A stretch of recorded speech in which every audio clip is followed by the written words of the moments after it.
Alors nous voulons continuer avec le Seigneur.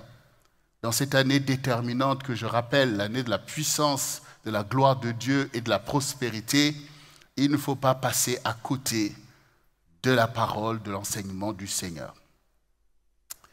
Le choix déterminé de la vraie piété, c'est le message que je veux porter à ton endroit, toi qui es ici et toi qui m'écoutes. Le choix déterminé de la vraie piété. Pourquoi nous parlons de la vraie piété? Parce que dans la Bible, il est parlé de l'apparence de piété. Donc, ceci, en tout cas, doit interpeller tous ceux qui pensent que la piété, c'est de venir à l'église, qu'on te voit à l'église, de faire tes offrandes. Après, au quotidien, tu vis ta vie de païen. Là, je parle de la vraie piété, c'est-à-dire la vraie piété telle que Dieu attend de nous que nous puissions marcher dans une vie pieuse. C'est ce que tu dois être au quotidien. Car la loi a déclaré, tu aimeras l'Éternel, ton Dieu, de tout ton cœur, de toute ton âme, de toute ta pensée, de toute ta force. C'est une loi, c'est un commandement qui nous a été adressé par le Seigneur lui-même. Et donc, pour marcher dans cette dimension, c'est le choix d'une vraie piété au quotidien, où tu dois toujours savoir que les actes que je pose déterminent ma marche. Est-ce que ces actes sont conformes à l'amour que je porte à mon Dieu? Est-ce qu'en agissant ainsi, est-ce que je crains Dieu de tout mon cœur, de toute ma pensée, de toute ma force, ou je suis décalé de la vraie piété, donc je suis dans l'impiété de telle ou telle manière, à tel ou tel endroit? Donc ici, nous allons véritablement voir et demander au Seigneur de nous aider aujourd'hui à entériner le choix d'une vie de piété devant Dieu et devant les hommes. Premièrement, le Seigneur dit, cherchez premièrement le royaume et la justice de Dieu, et toutes ces choses vous seront données par-dessus. Et cette parole qui nous sert à tous de leitmotiv dans notre vie de disciples de Jésus et qui nous permet de pouvoir déployer son royaume et la justice qui est demandée sur la terre, en fait, met en exergue l'importance pour chacun de nous de choisir de marcher dans une vraie piété, parce qu'il est impossible de pouvoir accomplir ce que nous venons d'entendre si nous ne sommes pas des gens pieux. C'est impossible. Et si aujourd'hui nous sommes là, rassemblés en tant qu'Église du Seigneur, c'est parce que ceux qui ont marché avant nous ont été des hommes pieux qui ont porté cette parole pour changer les nations. Vous ne pouvez pas être loin de la puissance de Dieu pour accomplir toutes ses volontés et que vous n'avez pas fait le choix d'une vraie piété au quotidien. Alors, pour cela, nous allons nous rappeler cette histoire que nous connaissons bien. J'allais faire avec joie la lecture de Daniel 3, que nous connaissons, pour nous rappeler, en fait, c'est quoi la piété. Donc, Daniel 3, versets 1 à 3, nous dit, « Le roi Nabuchodonosor fit une statue d'or, haute de 60 coudées et large de 6 coudées. Il la dressa dans la vallée de Doura, dans la province de Babylone. Le roi Nabuchodonosor fit convoquer les satrapes, les intendants, les gouverneurs, les grands juges, les trésoriers, les jurisconsuls, les juges et tous les magistrats des provinces pour qu'ils se rendissent à la dédicace de la statue qu'avait élevée le roi Nabuchodonosor. Alors les satrapes, les intendants, les gouverneurs, les grands juges, les trésoriers, les jurisconsuls, les juges et tous les magistrats des provinces s'assemblèrent pour la dédicace de la statue qu'avait élevée le roi Nabuchodonosor. Ils se placèrent devant la statue qu'avait élevée Nabuchodonosor. Là, nous sommes tout simplement en train de voir comment une idole a été érigée par Nabuchodonosor. Tout d'un coup, un bon matin, il a décidé de créer un dieu. En prenant l'or et l'argent et tous les artisans qu'il avait déjà mis en chantier pour que la statue soit là, pour pouvoir lui vouer un culte.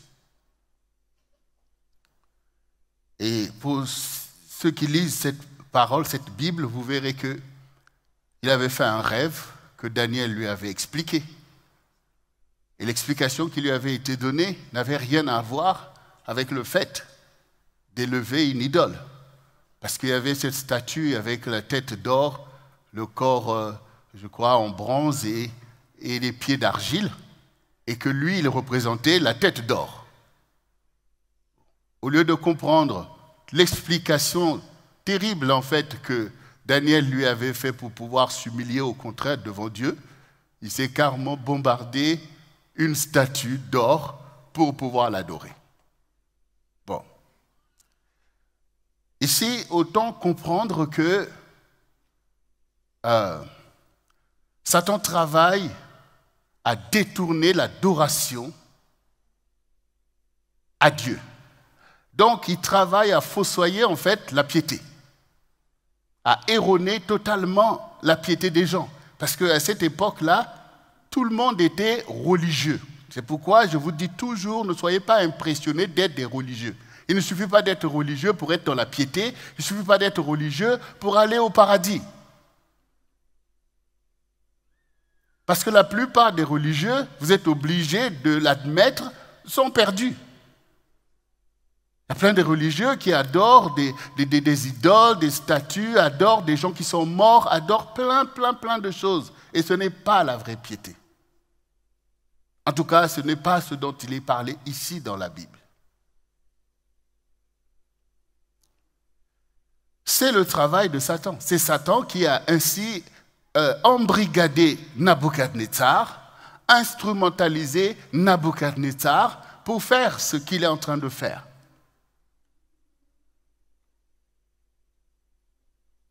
Et voyez tout le zèle qui est mis. Tout le royaume est tout à coup assujetti à cette manigance.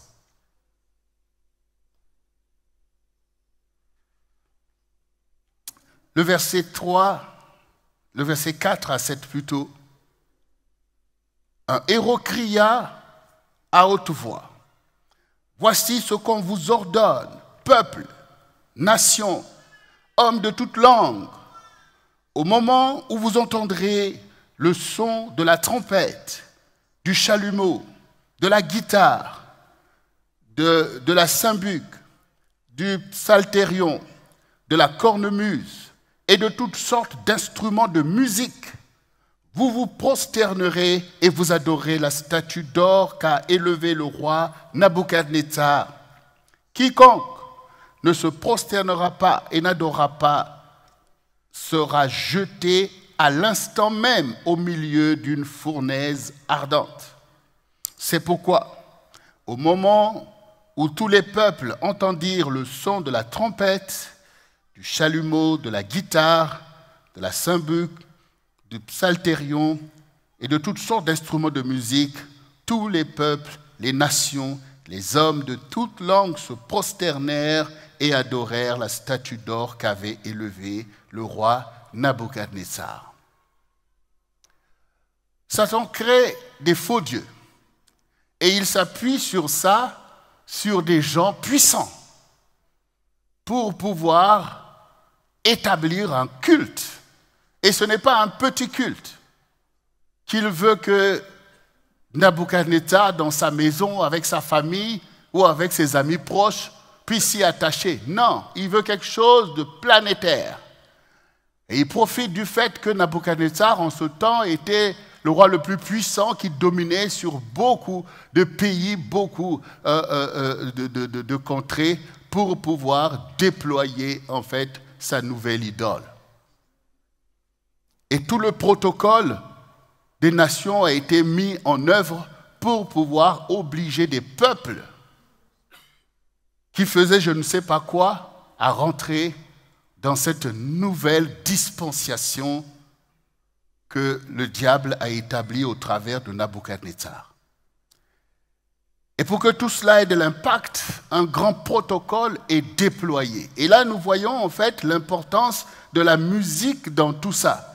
Parce qu'on voit bien que l'orchestre qui a été mis en place rassemble tout ce qui pouvait être comme instrument de l'époque pour pouvoir adorer cette statue. Et la musique ici sert de baromètre pour l'adoration. Et donc, pour ceux qui savent, vous savez combien Satan, autrefois Lucifer, connaissait en fait à quoi sert la musique en fait dans l'adoration. Et donc, il le déploie ici. Et les personnes, tout d'un coup, dans cette fureur, dans cette dictature, tout d'un coup vont adorer quelque chose qu'ils ne connaissent ni d'Adam ni d'Ève. Mais toute la force est faite pour que tout le monde puisse adorer. Et voici maintenant ces personnes qui ont entendu la musique qui a été mise en place, composée par je ne sais pas qui, eh bien, ils ont adoré. Ils se sont prosternés devant la statue. Ici, autant savoir que le monde ploie sous le joug de l'imposture démoniaque. C'est une vraie imposture démoniaque. Et combien c'est beaucoup plus facile de se laisser entraîner par ce genre de choses. Combien c'est beaucoup plus facile d'obéir à ce genre de manigance dans le monde. Puisque là, regardez tous ces peuples, regardez toutes ces personnes qui se prosternent sans se poser des questions, sans contester. C'est le règne de la violence. Et c'est ce que le Seigneur dit, le voleur ne vient que pour dérober, égorger et détruire. Il faut prendre conscience de tout cela en fait.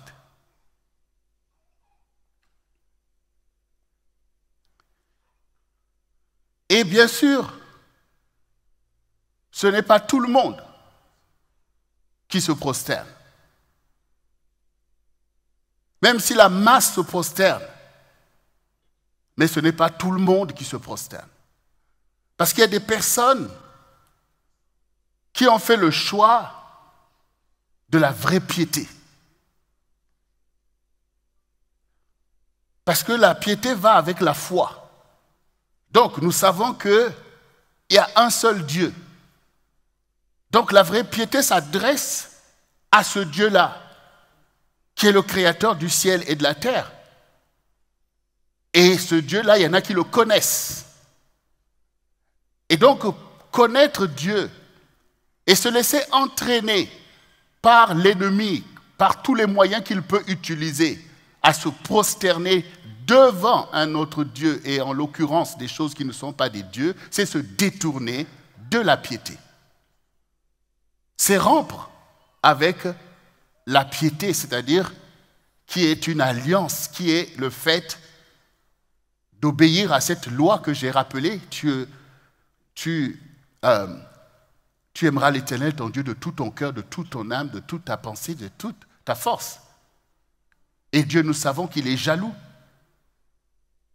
Et que se prosterner devant une idole, c'est vouer ta vie à cette idole. Donc tu ne peux pas en même temps vouer ta vie à Dieu et vouer ta vie à une idole, quand nous savons maintenant que ce n'est pas seulement une statue qui est là. Il y a un imposteur derrière, c'est Satan qui cherche toujours à être adoré.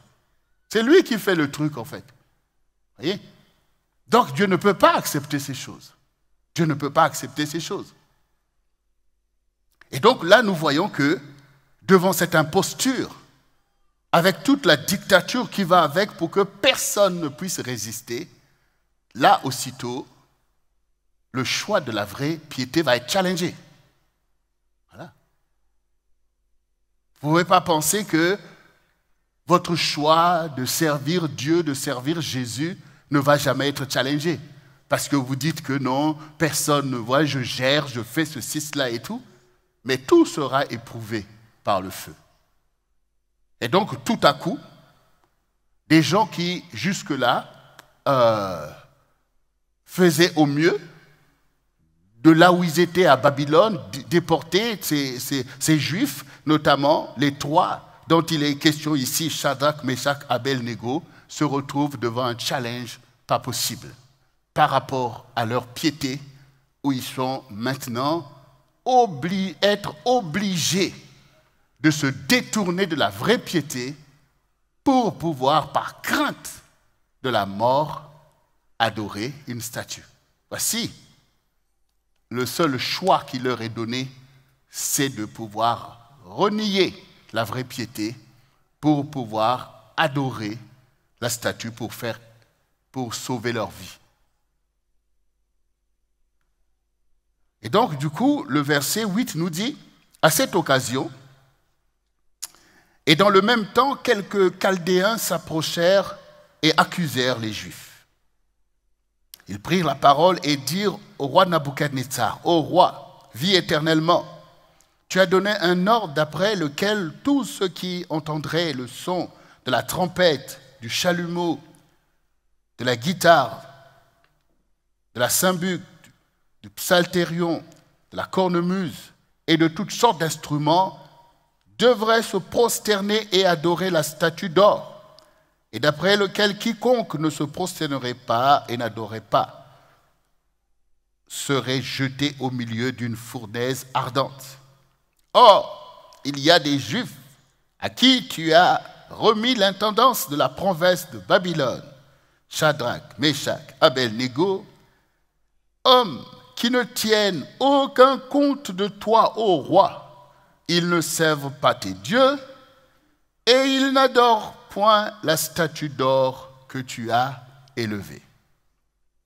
Donc, Satan travaille à créer par ses manigances des idoles pour détourner les gens de la vraie adoration, de la vraie connaissance de Dieu, pour pouvoir les accaparer et les charger d'une œuvre futile qui est d'adorer le néant pour que derrière lui, il puisse attirer en fait l'adoration de ces personnes qui le condamnent au passage à la perdition. Voilà, c'est quand même de ça qu'il s'agit. Parce que quand vous adorez, c'est comme quand on offre des sacrifices qu'on va faire un holocauste. Vous voyez, l'adoration, c'est comme un holocauste. C'est-à-dire qu'on prend la bête et on va la consumer entièrement pour que ça devienne une odeur devant l'Éternel. Quand vous adorez Dieu, vous avez voué votre vie au Seigneur. C'est à la vie et à la mort, l'adoration. C'est à la vie et à la mort.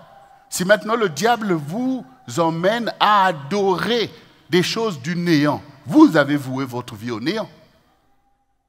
Parce que vous êtes un avec ce que vous adorez. C'est ça en fait.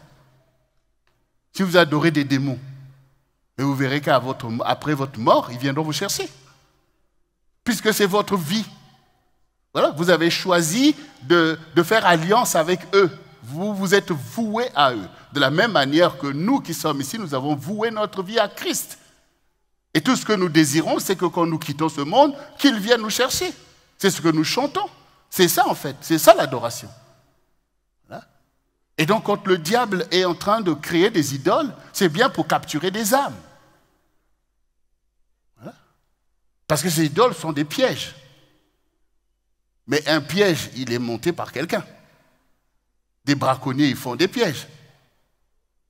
Quand une bête est attrapée dedans, c'est le braconnier qui vient prendre, non? Vous voyez?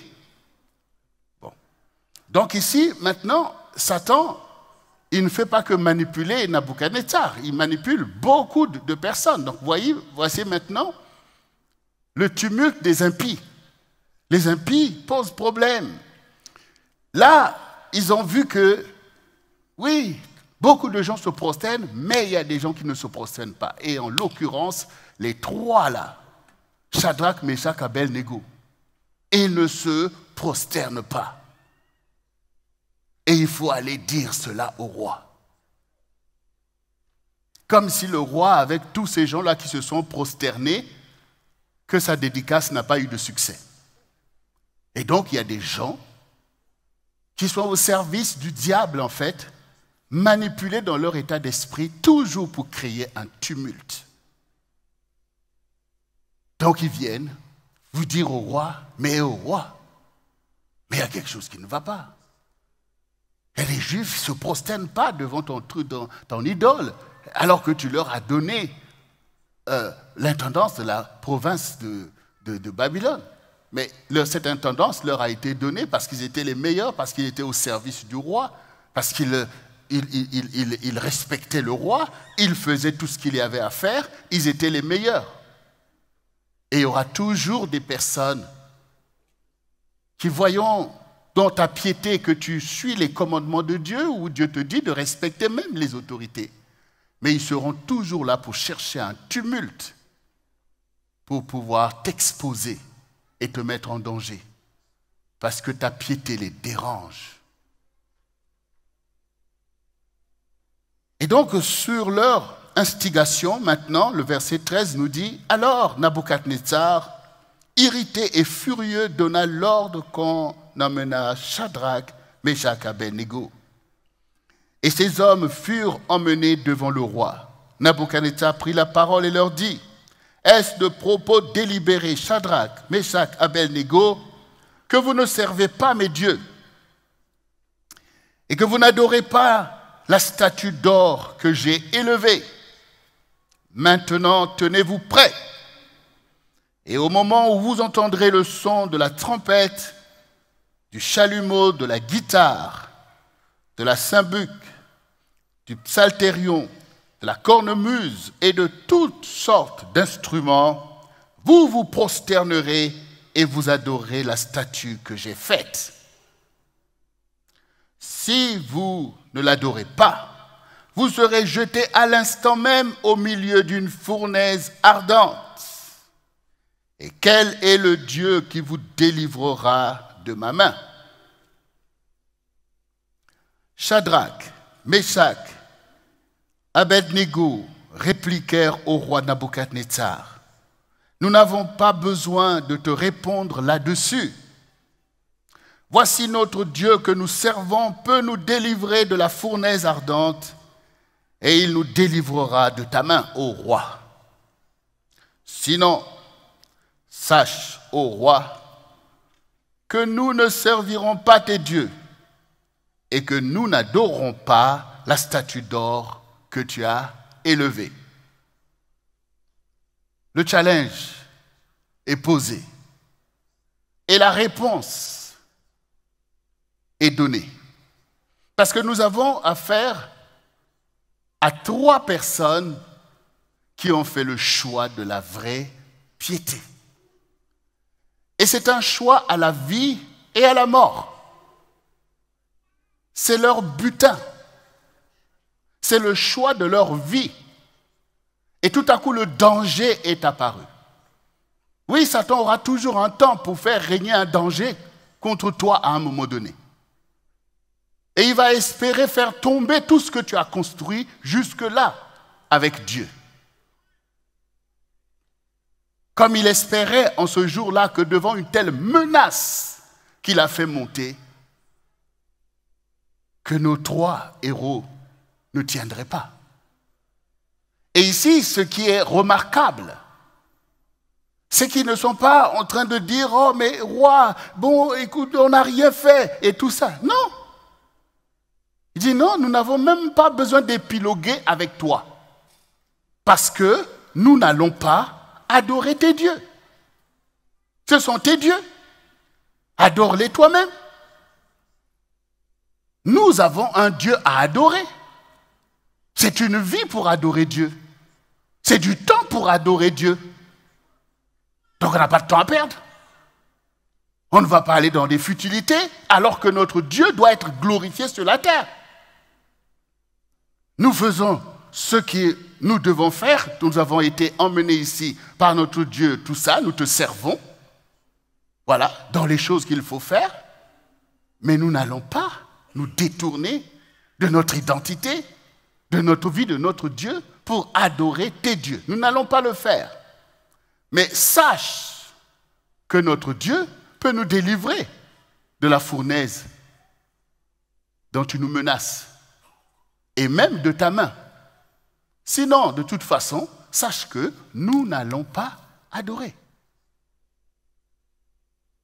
Voilà le choix d'un homme pieux, d'une femme pieuse. Oui, parce que Nabuchodonosor n'est plus là, la statue n'est pas là, mais il y a plein d'autres choses que le diable a érigées pour venir te confronter par rapport à ta piété.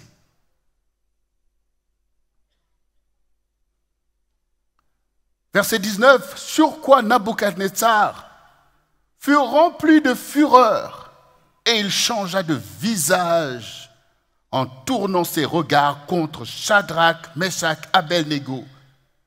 Il reprit la parole et ordonna de chauffer la fournaise 7 fois plus qu'il ne convenait de la chauffer.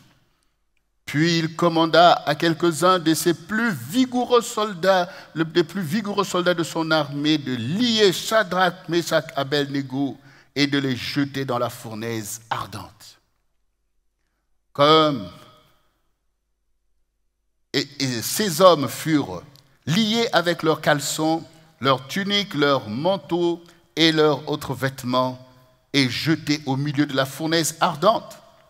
Comme l'ordre du roi était sévère et que la fournaise était extraordinairement chauffée, la flamme tua les hommes qui y avaient jeté Shadrach, Meshach, Abednego. Ces 3 hommes, Shadrach, Meshach, Abednego, tombèrent liés au milieu de la fournaise. Donc on voit en fait la fureur de l'ennemi. Nabuchodonosor a changé de visage. Il est totalement sous l'oppression de Satan,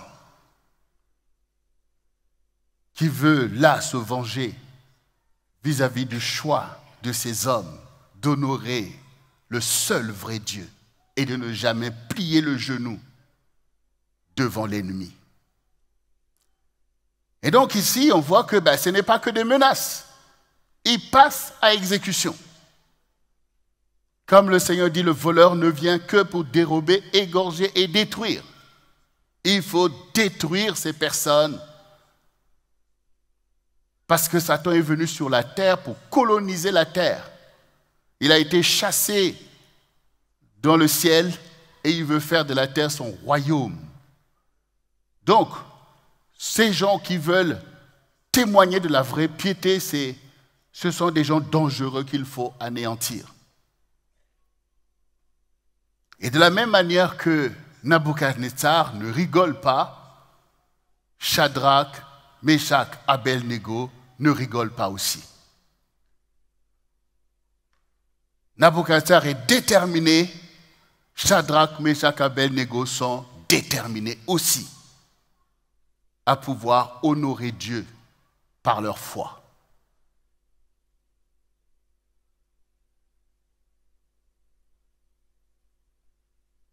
Et donc, ils ont été jetés au milieu de la fournaise. Pour Nabuchodonosor, cette affaire, ça va être réglé. Mais surtout pour les impies qui ont créé ce tumulte, qui ont envié la vie de ces personnes, qui voulaient leur mort. Pour eux, cette affaire, c'est réglé. Déjà, ils se voyaient déjà récupérer l'intendance de Babylone qui était dans la main de ces personnes excellentes, qui étaient Shadrach, Meshach, Abednego. Verset 24. Alors, le roi Nabuchodonosor fut effrayé et se leva précipitamment. Il prit la parole et dit à ses conseillers, « N'avons-nous pas jeté au milieu du feu 3 hommes liés ?» Ils répondirent au roi, « Certainement, ô roi. » Il reprit et dit, « Eh bien, je vois 4 hommes sans lien qui marchent au milieu du feu et ils n'ont point mal. Et la figure du 4e ressemble à celle d'un fils des dieux. » Ensuite, Nabuchodonosor s'approcha de l'entrée de la fournaise ardente Et prenant la parole, il dit, Shadrach, Meshach, Abednego, serviteurs du Dieu suprême, sortez et venez. Et Shadrach, Meshach et Abednego sortirent du milieu du feu. Les satrapes, les intendants, les gouverneurs et les conseillers du roi s'assemblèrent et virent que le feu n'avait eu aucun pouvoir sur le corps de ces hommes, que les cheveux de leur tête n'avaient pas été brûlés, que leurs caleçons n'avaient point été endommagés et que l'odeur du feu ne les avait pas atteints.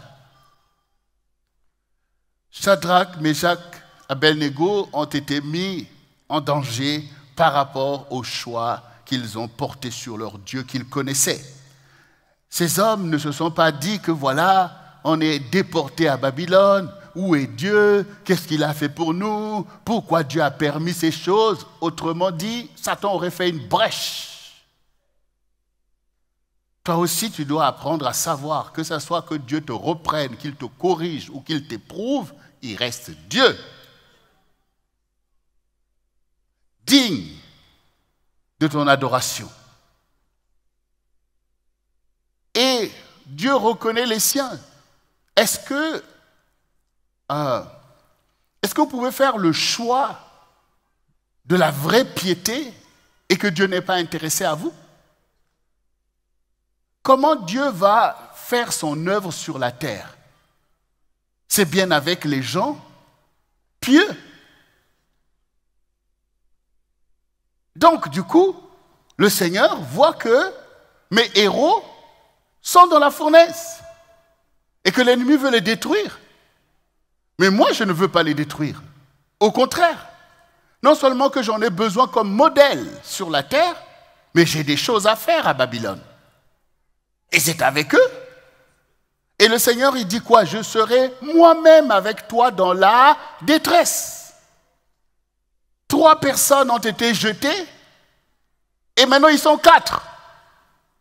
Maintenant ils sont 4. Autrement dit, là où 2 ou 3 sont assemblés en mon nom, je suis au milieu d'eux. Qu'ils soient assemblés dans une salle, qu'ils soient dans une fournaise, qu'ils soient dans une prison, qu'ils soient je ne sais pas où, s'ils sont là en mon nom, je suis au milieu d'eux. Et Jésus s'est retrouvé là, dans la fournaise, au milieu de Shadrach, Meshach, Abednego. Pour leur dire, bon, écoutez les enfants, vous avez glorifié mon nom. Vous avez anéanti les manigances de l'ennemi au travers de ces statues que vous avez ridiculisées par votre position. Les anges dans le ciel ont chanté Alléluia.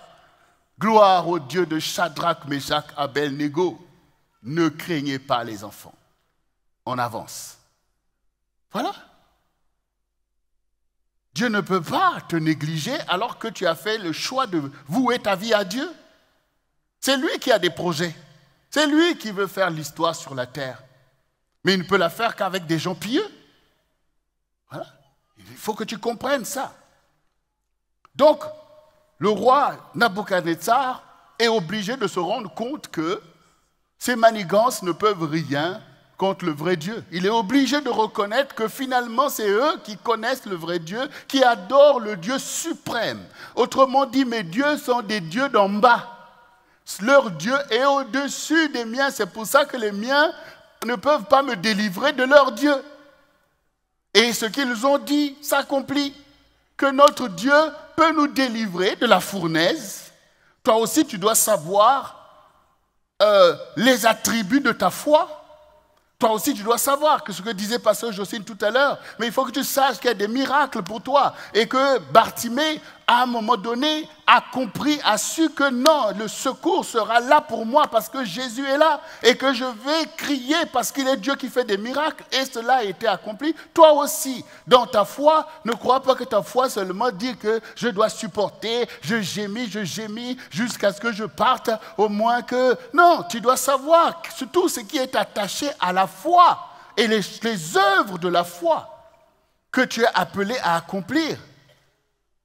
Et donc, il pouvait dire à Nabuchodonosor que notre Dieu peut nous délivrer de ta fournaise et même de ta main. Peut nous délivrer. Voilà, il peut le faire, il est au-dessus de tout.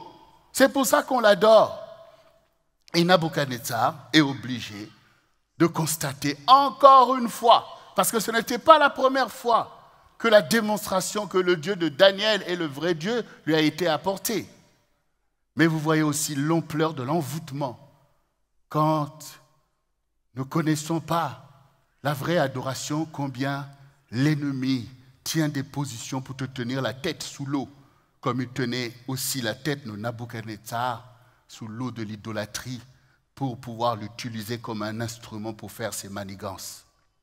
Donc le verset 28 maintenant, Nabuchodonosor prit la parole et dit « Béni soit le Dieu de Shadrach, de Meshach et Abednego, lequel a envoyé son ange et délivré ses serviteurs qui ont eu confiance en lui et qui ont violé l'ordre du roi et livré leur corps plutôt que de servir et d'adorer aucun autre Dieu que leur Dieu. » Ah, il commence à prêcher là. Il commence à prêcher. Des fois, même des ennemis de Dieu, tes ennemis, parfois Dieu commence à mettre des paroles pour que tu entendes et que tu saches que ta confession est véritable. Voici maintenant l'ordre que je donne. Le même qui a donné un ordre soi-disant inviolable. Tout le monde doit adorer. Parfois, quand tu vois les gens qui menacent, toi aussi tu te dis qu'on ne peut pas faire autrement. On ne peut pas faire autrement parce que c'est comme ça, c'est comme ça. Eh bien, le même maintenant, il dit, voici maintenant l'ordre que je donne. Tout homme, à quelque peuple, nation ou langue qu'il appartienne, qui parlera mal du Dieu de Shadrach, de Meshach et d'Abednego, sera mis en pièces et sa maison sera réduite en un tas d'immondices, parce qu'il n'y a aucun autre Dieu qui puisse délivrer comme lui. Après cela, le roi fit prospérer Shadrach, Meshach, Abednego dans la province de Babylone. Donc, on voit que l'imposture de l'ennemi est totalement réduite à néant. Celui qu'il tenait sous son joug, parce que Satan a toujours un temps, mais il n'a pas tout le temps. Il est obligé de confesser maintenant la gloire du vrai Dieu et de menacer tous ceux qui étaient là en train d'instrumentaliser, de faire le tumulte. Donc, ils sont maintenant menacés. Vous, là, qui venez me dire des choses sur Shadrach, Meshach, Abednego, revenez, vous allez voir ce qui va vous arriver. Voyez? Donc, nous voyons que la piété est challengée. Ta foi sera toujours challengée. C'est toujours quelque chose qui va détonner dans le statu quo. Et les gardiens du statu quo ne vont pas te faire du cadeau. Ils veulent t'anéantir pour maintenir le statu quo d'abomination, de violence et d'injustice. Donc, tu seras, bien sûr, challengé. C'est pour ça que le choix de la piété doit être un choix véridique. C'est un choix de maturité, de quelqu'un qui a compris le sens de la vie. Que tu as compris que oui, tu es sur cette terre que Dieu a faite. Ce n'est pas pour te noyer et de périr avec ce monde. C'est de faire le choix de la vérité et de marcher dans la consécration de ta foi.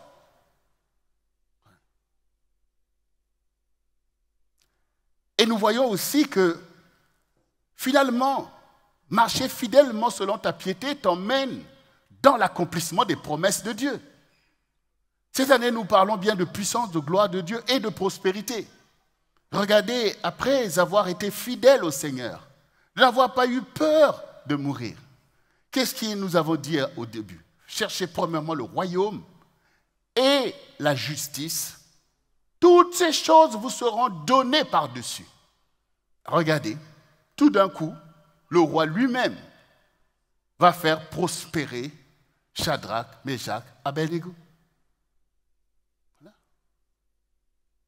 Et parce que beaucoup aussi, finalement, comme on a dénoncé l'apparence de piété, ou qui ne respectent pas leur propre foi.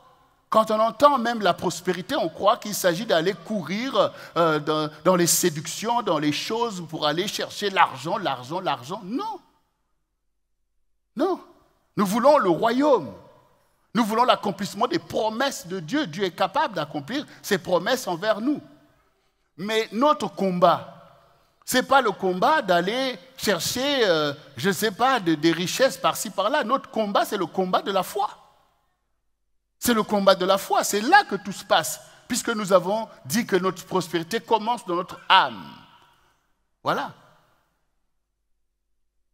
Nous prospérons parce que notre âme est prospère, notre âme est dans les mains de Dieu. Et c'est ainsi que Dieu nous permet d'être en bonne santé et de faire prospérer notre vie. Et ici, ça accomplit cette parole, puisque nous voyons qu'après avoir été ainsi fidèles au Seigneur, Dieu tourne les choses en notre faveur. Dieu, quand il démontre que ton Dieu est Dieu. Donc les gens, dans leur religiosité, ils ne connaissent pas, mais quand ils voient les miracles, les prodiges que Dieu fait, ils sont forcément renversés. Voilà, ils sont forcément renversés. Ils se disent, ah bon, des choses comme ça existent et tout. Et beaucoup même sont enclins à se convertir et même à devenir des gens qui vont te suivre, qui vont venir te demander conseil. Et beaucoup de gens seront ainsi mis à ton service par les choses que Dieu lui-même vient de démontrer. Et donc, si maintenant Shadrach, Meshach, Abednego ont prospéré dans la province de Babylone, on peut comprendre qu'après cet épisode, ils ont été mis en position et les gens sont mis à leur service pour pouvoir faire ce qu'ils disent et faire prospérer au point où le royaume a prospéré et eux-mêmes, ils ont prospéré. Les gens que Satan avait manipulés contre toi, ils sont tout à coup maintenant à ton service. Parce que tu as donné l'occasion à ton Dieu de démontrer sa fidélité au milieu de ta propre fidélité. C'est très important de comprendre l'importance de ta piété. Tout est attaché à ta piété.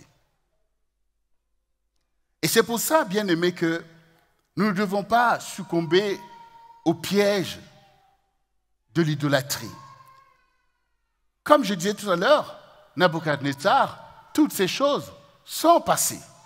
Mais ces choses sont là, témoignent et nous avertissent que l'ennemi est toujours là, faisant toujours les mêmes manigances, où il veut faire régner un statu quo, une dictature, pour t'empêcher de marcher dans ta piété. Regardez dans 2 Timothée 3, le verset 1 à 8. Sache que dans les derniers jours, il y aura des temps difficiles. Les hommes seront égoïstes, amis de l'argent, fanfarons, hautains, blasphémateurs, rebelles à leurs parents, ingrats, irreligieux, insensibles, déloyaux, calomniateurs, intempérants, cruels, ennemis des gens de bien, traîtres, emportés, enflammés d'orgueil, aimant le plaisir plus que Dieu, ayant l'apparence de la piété, mais reniant ceux qui ont fait la force. Éloigne-toi de ces hommes-là. Il en est parmi eux qui s'introduisent dans des maisons et qui captivent des femmes d'un esprit faible et borné, chargés de péché, agités par des passions de toute espèce, apprenant toujours et ne parvenant jamais et ne pouvant jamais arriver à la connaissance de la vérité. De même que Janès et Jambres s'opposèrent à Moïse, de même ces hommes s'opposent à la vérité, étant corrompus d'entendement, réprouvés en ce qui concerne la foi. Donc on voit que, oui, là c'était une statue d'or, ça existe encore, de grandes statues où les gens vont adorer, ça se voit. Mais l'ennemi multiplie aussi des petites choses qu'il peut mettre dans tes mains, dans ta maison, pour pouvoir que tu puisses leur donner du pouvoir, comme Nabuchodonosor a donné. Il continue à faire son travail de sape pour vouloir fossoyer même la piété des saints de Dieu pour les détourner derrière toutes sortes de choses. Et surtout, il emmène aujourd'hui des idoles comme le plaisir. Le plaisir aujourd'hui. Vous voyez, on est obligé nous-mêmes de nous sentir concernés par la vie encore de beaucoup de saints qui sont attrapés par ces idoles-là, en fait, La piété est fossoyée. Donc on voit qu'au quotidien, ces choses, en fait, tentent à prévaloir dans la vie de certains. Et c'est grave et dangereux. On finit par finalement banaliser ça, croire que, bon, voilà, tout ça, bon, c'est ça au quotidien, c'est comme ça. Et le refrain qu'on utilise à ce moment-là, c'est oui, l'esprit est bien disposé, mais la chair est faible. Non. Quel esprit qui est bien disposé? Si tu vas faire des idoles, ton esprit est bien disposé. Ce n'est pas de ça qu'il s'agit, en fait. Là, on est en train de vous parler des choses dangereuses. Des choses qui ont erroné la marche des vierges folles. Voilà. On est en train de parler des choses qui sont capables d'entraîner des gens, des croyants dans les églises en enfer. Il faut quand même réaliser, en fait. Il y a une dictature de ces choses. Satan veut établir une dictature pour dire, oui, vous allez aller dans vos églises faire, mais vous ne pouvez pas au quotidien marcher dans la piété. C'est ça l'enjeu. Ça se passe au quotidien. Ce n'est pas là le dimanche quand tu es là que l'ennemi va te dire que oui, ne prends pas l'attitude. Non, c'est au quotidien parce que ce qu'il avait établi, c'était au quotidien. C'est au quotidien que la musique allait résonner, tout le monde se prosterne. C'est au quotidien. C'est au quotidien. Il sait qu'il y a des religions, il sait que oui, tu peux faire telle chose, mais c'est au quotidien qu'il veut te dire, tu vas faire comme tout le monde. Voilà, tu vas faire comme tout le monde. Toi aussi, tu vas être dans des adultères, tu vas être dans les fornications, tu vas être dans ceci, tu vas être dans ceci, parce qu'il sait qu'ainsi, il attaque ta piété. C'est ta piété qu'il veut attaquer, en fait, pour te faire maintenant, toi aussi, marcher comme tout le monde, et puis, bon, on trouve les circonstances et tout. Bon, donc ici, comme nous venons de voir, l'apôtre déjà tire la sonnette d'alarme. Dans l'église naissante, il voit déjà cette sorte d'incapacité à marcher au quotidien dans la piété. Donc on entend ceci, on voit tout un tas de tumultes, les gens qui se tournent même contre l'apôtre Paul lui-même. Donc Paul voit qu'il y a un problème. Il y a un problème. Et nous-mêmes aujourd'hui, nous sommes bien placés pour voir qu'il y a un problème. Il y a beaucoup d'attaques sur la piété de beaucoup qui ne marchent pas dans la piété au quotidien. Et il y a des conséquences. Vous voyez, il y a des conséquences. Là, on nous parle d'apprendre sans jamais parvenir à la connaissance de la vérité. La piété, ça va avec la foi, avec la vérité, avec la paix, toutes ces choses. Et c'est la vie quotidienne, en fait. C'est le monde que nous créons. Comment nous allons faire avancer le royaume et la justice de Dieu si au quotidien nous ne marchons pas dans la piété? Si notre piété c'est seulement le fait de venir au culte et d'être nous tous comme des brebis, et quand on sort, chacun arrivant dans sa maison, c'est l'impiété totale. C'est l'impiété dans les rapports les uns avec les autres, les époux et les épouses, les parents et les enfants. C'est l'impiété. Donc le diable, il est bien content, puisqu'il voit que sa statut, ça fonctionne. On ne se rend pas compte, mais c'est dangereux en fait. C'est dangereux puisque nous, Dieu nous dit, c'est le royaume qu'il veut, au milieu de notre génération. Nous avons des mandats, nous avons des missions. Comment on peut les accomplir en dehors d'une vie pieuse? Toutes ces choses, ce sont des gens pieux qui le font. Voilà. Shadrach, Meshach, Abednego, il leur dit, écoute, Nabuchodonosor, on ne va pas mettre notre vie en danger, on fait le truc, et puis comme tout le monde, vous comme des lâches et tout ça là, et puis voilà, les lâches, ça ne manque pas en fait. Ça ne manque pas quand l'ennemi met la pression, quand les gens mettent la pression. Tu vois toi-même là où tu capitules. C'est les mêmes choses. C'est les mêmes choses en fait. Et si maintenant Shadrach, Meshach, Abednego n'avaient pas tenu à leur piété. Mais il y aurait même des conséquences sur nous-mêmes, en fait. Parce que ce qu'il faut comprendre dans l'histoire de la foi, toi, tu vois peut-être la personne qui t'a évangélisé. Mais qui a évangélisé celui qui t'a évangélisé? Et qui a évangélisé celui qui a évangélisé celui qui t'a évangélisé? Remonte la chaîne. Et tu vas voir que dans l'histoire du peuple de Dieu, tous ces héros ont servi à notre bonheur. Tous. Quand même, il y avait un grand enjeu. Ce peuple qui avait été déporté à Babylone. Derrière le pays d'Israël, ceux qui étaient restés, c'est ce que le Seigneur montrait comme des figues pourries. Mais c'était les mêmes qui avaient été déportés. C'est sur eux que Dieu comptait pour rebâtir, après 70 ans, le pays d'Israël, pour que les temps viennent et que Jésus vienne au milieu d'eux. Vous voyez? S'ils avaient capitulé, s'ils étaient tombés dans la corruption à cause de la violence que l'ennemi mettait à menacer qui devait faire ceci, cela et tout, s'ils n'avaient pas tenu leur piété comme quelque chose d'essentiel à leur vie, comment la révélation allait continuer à s'accomplir? Donc nous voyons bien que heureusement qu'il y a ces gens-là en fait qui n'ont pas transigé avec leur piété, qui étaient prêts à mourir pour leur piété pour que la révélation arrive jusqu'à nous. C'est ce qu'il faut comprendre. Il y a un enjeu derrière tout ça en fait. Nous on lit cette histoire, on dit oh Shadrach, Meshach, Abednego, ouais chouette, c'est des héros. Mais il y a un enjeu pour le royaume. Il y a un enjeu pour l'œuvre de Dieu sur la terre.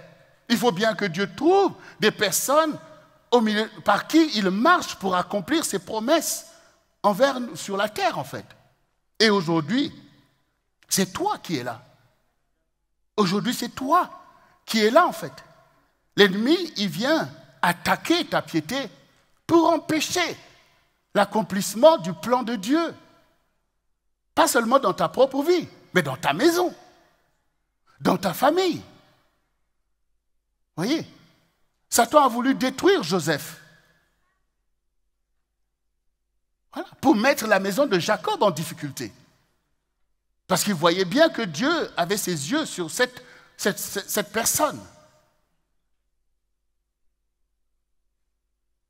Mais Joseph n'a jamais plié le genou.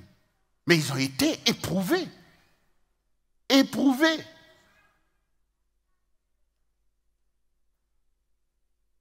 La parole dit clairement que toute œuvre sera éprouvée par le feu pour voir avec quel matériau ces choses sont bâties. Donc ta foi sera éprouvée. Mais toi, tu dois rester dans le bon combat de la foi. Et ça se passe au quotidien. C'est au quotidien que l'ennemi veut te faire avaler des couleuvres. Il veut te dire que tu es comme tout le monde, alors que tu n'es pas comme tout le monde. Et ton Dieu n'est pas comme le Dieu de tout le monde. C'est très important en fait. L'histoire passe aussi par toi. Dieu ne t'a pas choisi pour rien.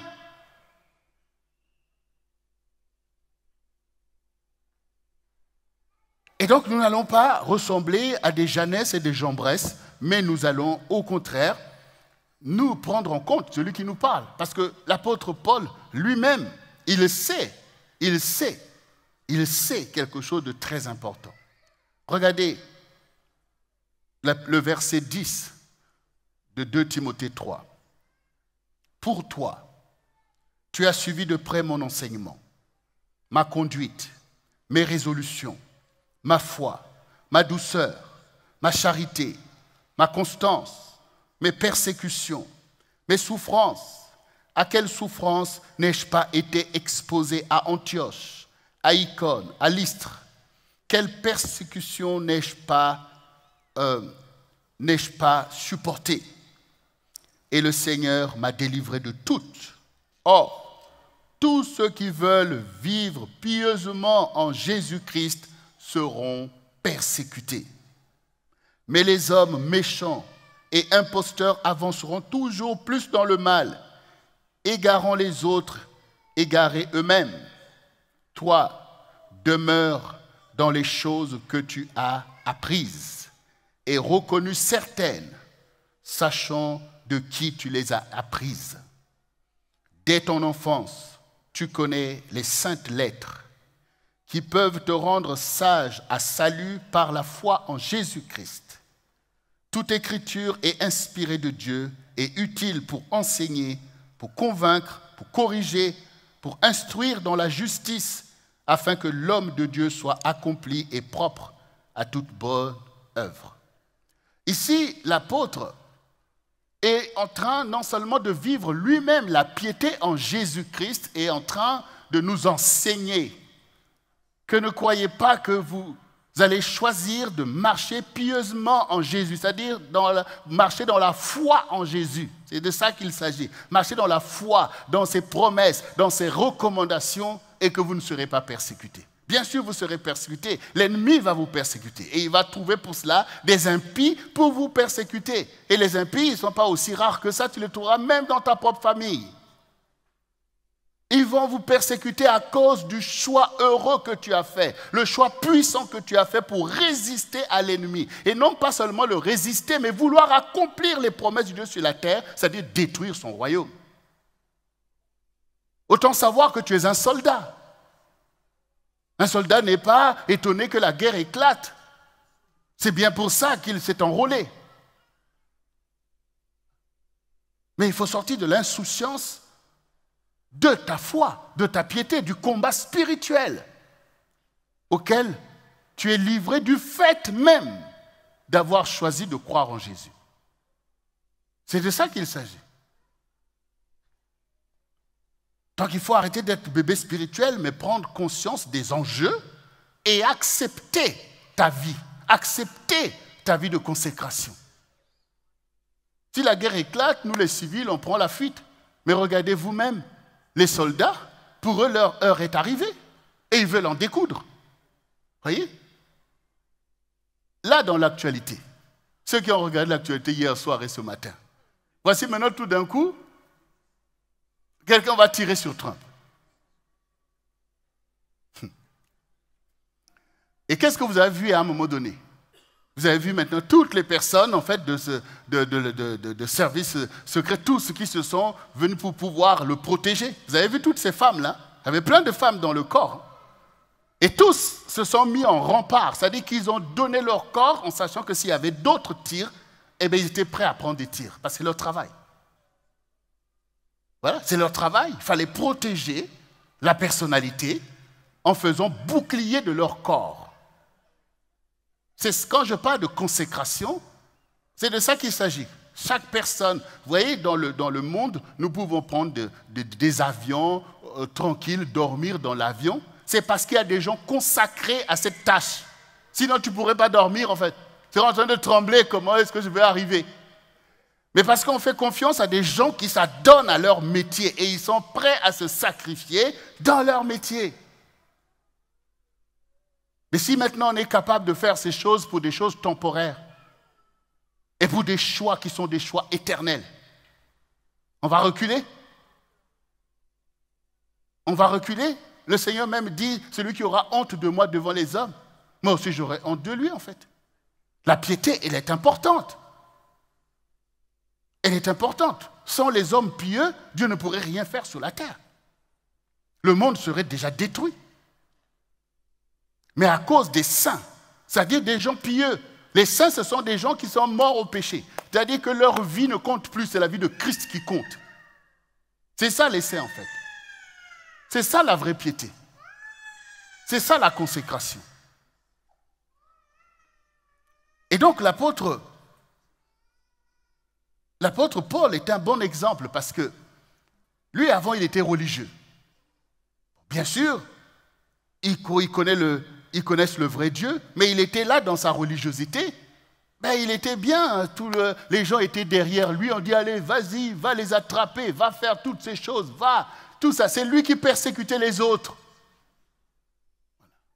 Et maintenant qu'il a rencontré la vérité, maintenant qu'il croit en Jésus-Christ, eh bien, boum, les épreuves commencent. Les épreuves commencent. C'est maintenant lui qu'on lapide. C'est ce qu'il vient de dire ici. À quelle souffrance n'ai-je pas été exposé? À Antioche, à Icône, à Lystre. À plusieurs reprises, il a été laissé pour mort. Et c'est pour ça qu'il est bien placé pour dire, oh, tous ceux qui veulent vivre pieusement en Jésus-Christ seront persécutés. Autrement dit, ce n'est pas tout le monde qui fait le choix de vivre pieusement en Jésus-Christ. Ce n'est pas tout le monde en fait. Ce n'est pas tout le monde qui disent oui, oui, Jésus, oui, c'est vrai, moi je donne ma vie à Jésus, mais ils ne font pas le choix de vivre pieusement en Jésus, c'est-à-dire marcher dans la foi quotidienne, dans ses recommandations et de pouvoir, comme il dit lui-même, prenez mon joug et pratiquez mes instructions. Vous voyez? Donc lui, maintenant, il bénit Dieu pour le choix de Timothée. Oui. Ça veut dire que nous qui sommes ici, selon le conseil de l'apôtre Paul, nous devons être des Timothée. Parce que c'est le choix quotidien de la piété. Donc il a vu que toi, Timothée, tu demeures dans les choses. Déjà au début, il dit, toi tu as suivi mon enseignement. Bon, il y en a beaucoup qui ont encore du mal avec l'enseignement. Mais si tu ne suis pas les enseignements, ta piété, c'est quoi la substance de ta piété? Tu es dans l'ignorance. Tu es dans l'ignorance, Satan va te manipuler. Regardez comment il a manipulé Nabuchodonosor. Regardez vous-même. Si tu n'es pas enseigné, parce que marcher dans la piété, croire en Dieu, c'est marcher dans ses voies, mais tu dois connaître ses voies. On doit te faire connaître pour que ta piété puisse s'attacher à un socle vrai. Paul croyait dans les traditions. Maintenant, il voit que Jésus, c'est lui le Seigneur. Donc, il a dû faire un virage à 360 degrés pour pouvoir maintenant ajuster sa foi à la vraie piété et donner tout son zèle parce qu'il a trouvé le chemin. Toi aussi, c'est l'enseignement qui ouvre devant toi le chemin de Christ. Tu dois savoir comment Christ, qu'est-ce que Christ a dit, dans tel domaine, comment je dois marcher, dans tel domaine, comment je dois marcher, sinon tu es livré à toi-même. Et quand tu es livré à toi-même, ben voilà, tu vas être là dans des convoitises, dans toutes sortes de choses, que Satan va te faire croire que c'est pour ton bien. Au fait, non.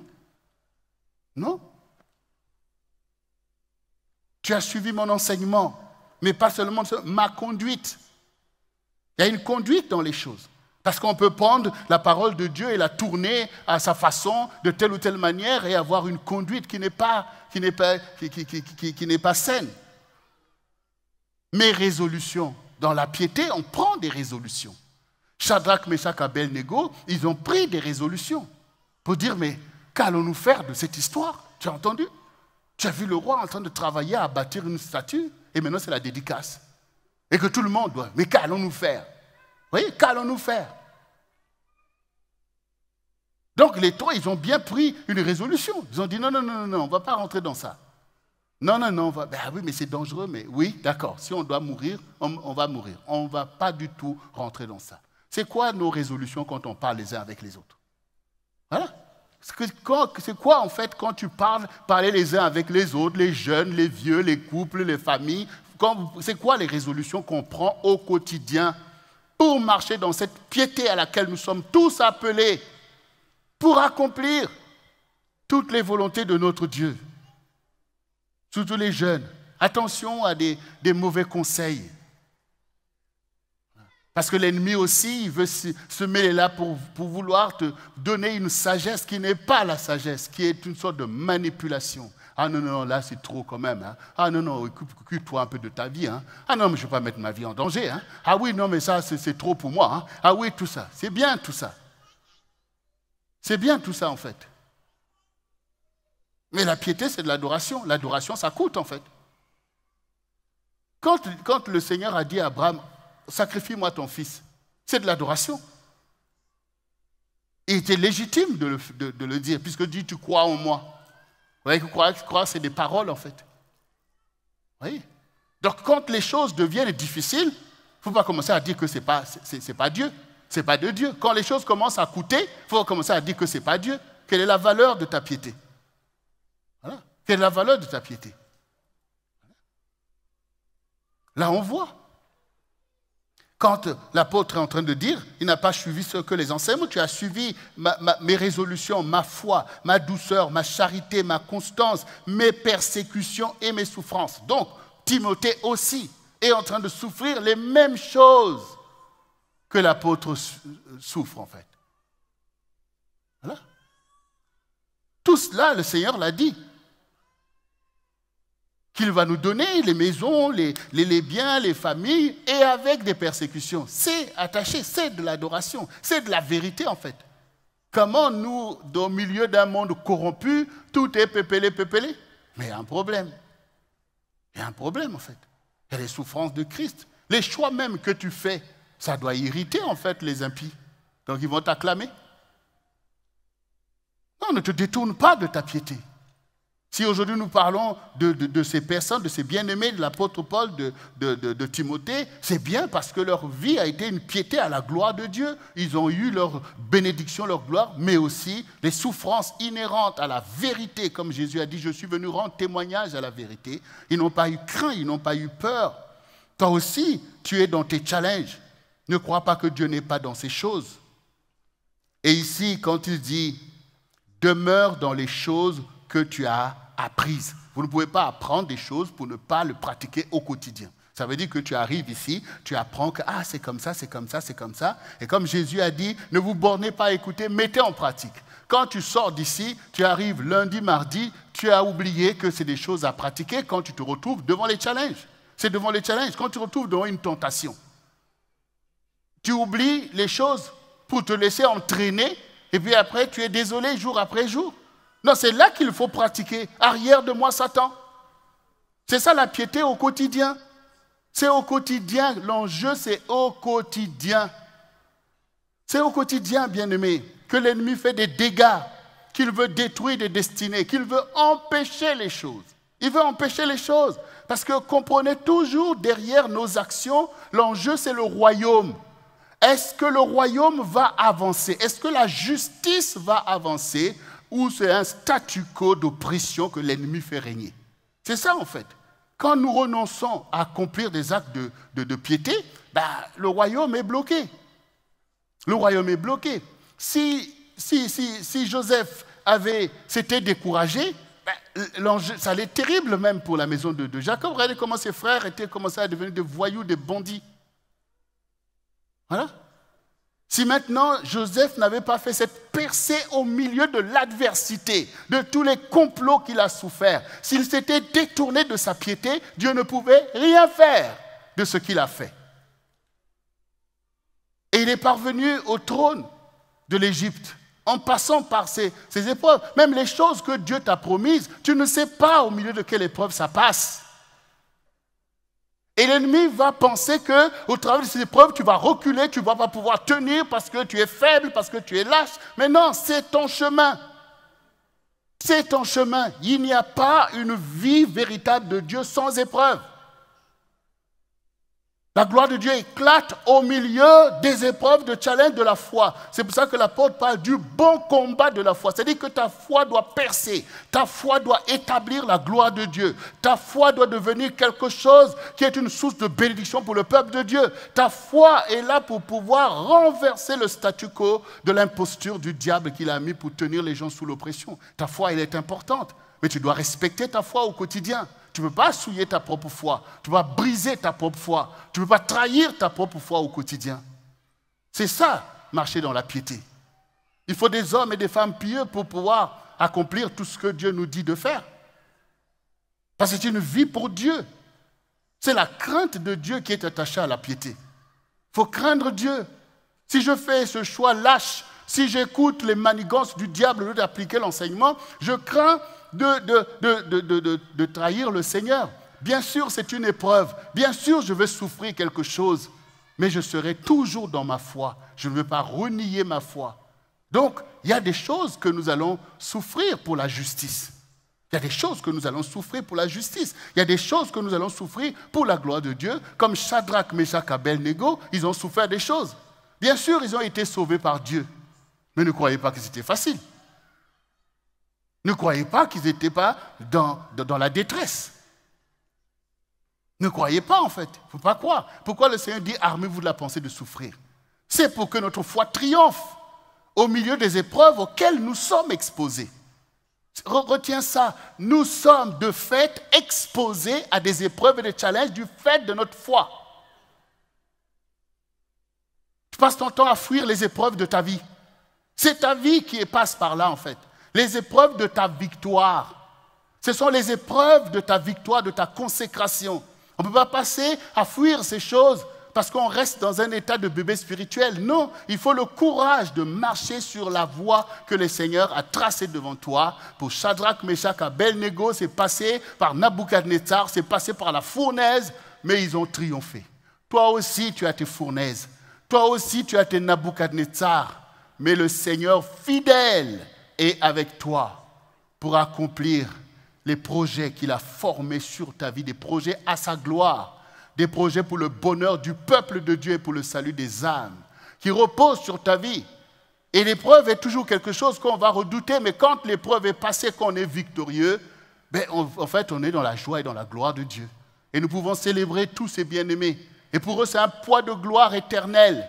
C'est pour ça qu'on peut en parler, parce que ce n'est pas des morts, en fait, parce qu'ils sont des vivants, parce que Dieu est le Dieu des vivants. Et Dieu est devenu leur Dieu, parce qu'ils n'ont pas eu honte, ils n'ont pas eu peur, ils n'ont pas idolâtré leur vie, mais ils ont adoré leur Dieu au travers de leur souffrance.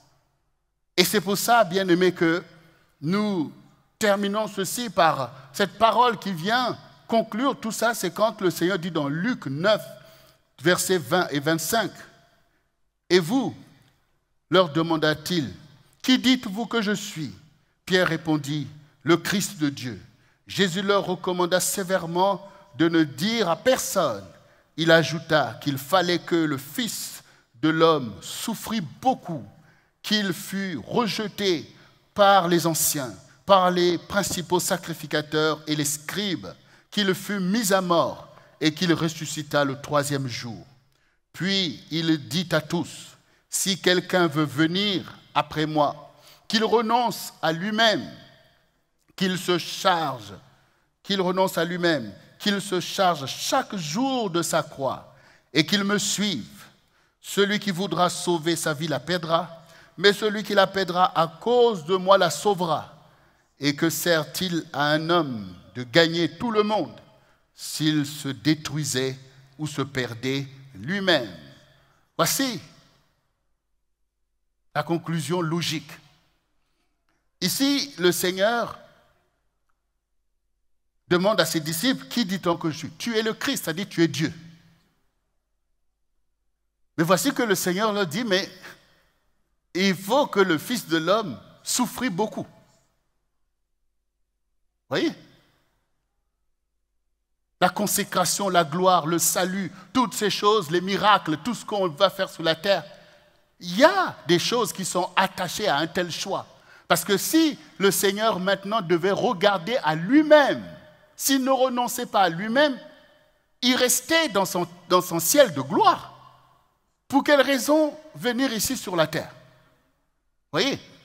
Donc, il démontre là par lui-même l'exemple qu'il commence par renoncer à lui-même, à son intérêt, à tout ce qui est sa gloire, pour pouvoir en fait choisir la voie de la piété. C'est-à-dire, non seulement qu'il croit en Dieu et dans la justice de Dieu, mais il croit aussi en nous, que nous sommes dignes qu'il puisse déposer sa propre vie et souffrir des choses. Donc quand il dit qu'il doit souffrir, il n'est pas en train de dire j'ai fait des choses et qu'on va me faire souffrir. Non. Il est en train de dire que pour vous sauver, je dois souffrir des choses. Je dois être rejeté. Je dois être méprisé. Je dois être mis à mort. Et je ressusciterai au troisième jour. Tout ça, c'était le prix à payer pour le salut, pour la piété qui doit manifester sur la terre. Donc ainsi, il parle à ses disciples en fait. Il dit, oui, vous aussi vous êtes des saints. Vous aussi vous êtes des personnes importantes.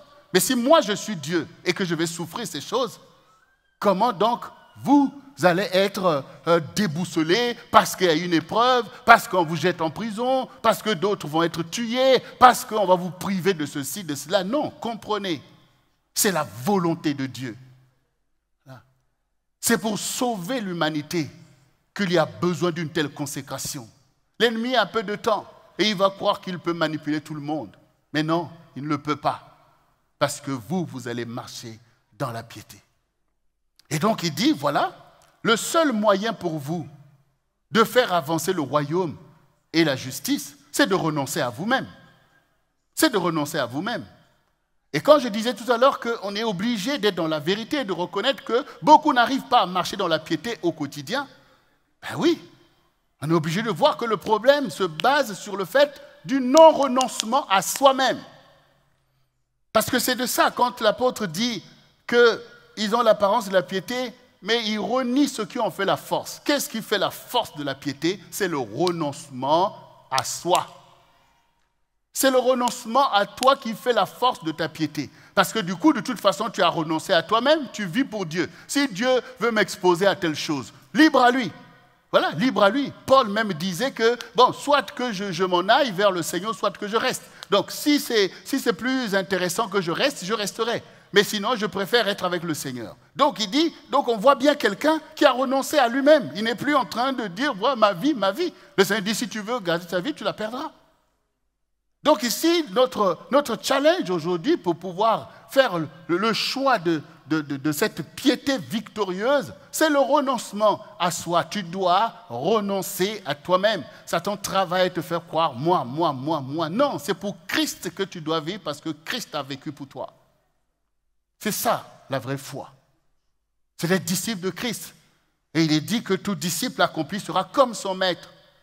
Le disciple, ce qui l'intéresse, c'est faire la volonté de son maître. Donc, il a voué sa vie à son maître. Là, nous sommes dans l'adoration. Et nous sommes des adorateurs. Tu es un adorateur. Il faut que tu te le répètes. Je suis adorateur de Christ. Ça veut dire, j'ai voué ma vie à Christ. Et donc, à partir de là, l'ennemi verra bien qu'il ne peut plus rien faire avec toi. Parce que c'est à la vie et à la mort. Voilà. Il faut sortir de cette dimension du moi. Tu ne peux rien souffrir pour la gloire de Dieu. Et d'ailleurs, même, c'est pour ta propre vie que tu dois souffrir même les choses. Pour te sanctifier. Voilà. Parce que l'ennemi, il fait des pièges. Il veut t'entraîner dans des choses, c'est pour te piéger, c'est pour te détruire. Qu'en est-il de ta vocation? Qu'en est-il de ta vocation? Tu es sur la terre, tu reconnais que c'est Dieu qui t'a mis, il y a une vocation qui va avec. Et comme je disais tout à l'heure, c'est le quotidien. Ce que Dieu demande, c'est le temps qu'il vous demande. Et ce que Satan réclame, c'est le temps qu'il réclame aussi. Il veut prendre ton temps pour faire des choses qui sont des mauvaises choses, comme on a vu tout à l'heure. Il voulait s'accaparer des peuples pour leur faire adorer sa statue, pour qu'ils soient là à vouer leur vie dans ces choses. Mais toi, tu as Dieu à faire. Tu as des ministères. Nous avons le CRC à déployer. On a le CRC à déployer, en fait. Mais est-ce qu'au quotidien, on a le souci de se dire qu'on est là pour ça et qu'on doit le faire, qu'on doit y travailler, transpirer, souffrir, donner nos vies pour que ce ministère s'accomplisse parce que c'est notre vocation, c'est notre piété qui est là-dedans. Et cette piété doit produire un fruit à la gloire du Seigneur. Et on doit prendre conscience tous ensemble. C'est l'œuvre de notre piété. Dieu a jugé bon de nous donner un grand ministère pour notre génération afin que nous soyons en bénédiction à beaucoup d'âmes, en bénédiction au peuple de Dieu, des choses qu'il a mis au milieu de nous, qui sont là pour le bonheur du peuple de Dieu et même pour émerveiller les âmes. Nous devons pouvoir les faire en sachant que c'est notre choix, c'est notre vie et que Satan ne peut pas nous empêcher de pouvoir vivre pour Christ et Christ doit être glorifié. Il a dit, quand je serai élevé, j'attirerai à moi tous les hommes et nous voulons que les âmes soient sauvés, nous devons mettre du zèle. C'est que la valeur de notre piété, ta part dans le royaume qui doit avancer, la justice de Dieu, c'est toi aussi qui dois l'accomplir. Et au sujet de la justice, on peut en parler. La justice, qui sont les instruments de la justice au quotidien, dans ta propre maison, dans le couple, dans la famille, par rapport aux enfants? Nous étions tous hier désolés, mon épouse et moi-même, de ce qu'on a tous entendu. Une petite fille qui a été enlevée par son beau-père et puis tout ça, ça se termine tragiquement comme très souvent dans ce pays. Vous voyez? Tout ça, c'est de l'injustice. C'est de la violence. Et puis, on est désolé. Ah, mais il est ceci, il est ceci, il est cela. Mais qu'en est-il au milieu de nous? Par rapport à la justice. Par rapport à la justice. L'ennemi trouve à agir, à faire, parce que tout le monde dans la colère, tout le monde dans ceci, tout le monde dans toutes sortes de choses. Est-ce que ta piété grandit de cette façon-là? Alors que je dois vivre pieusement? Il faut vivre pieusement, en fait, si nous voulons voir la bénédiction. Si nous voulons voir la prospérité, il faut vivre pieusement. Ça veut dire qu'au quotidien, on est dans la crainte de Dieu, on est dans l'amour, dans le don de soi, dans le pardon, dans ceci, dans la charité, ce que nous venons d'entendre tout à l'heure avec Timothée. On est dans la charité, on est pour faire du bien, on est pour souffrir pour le nom du Seigneur, dans la prière, on est dans le jeûne, on est dans toutes ces choses. Voici les choses qui sont nécessaires, l'environnement qui est là pour renverser le statu quo de violence, d'intrigue, de menace, de toutes ces choses que l'ennemi veut faire régner au milieu de toi. Sors de tout cela. Sors de tout cela. Marche selon ta piété. Une vraie piété.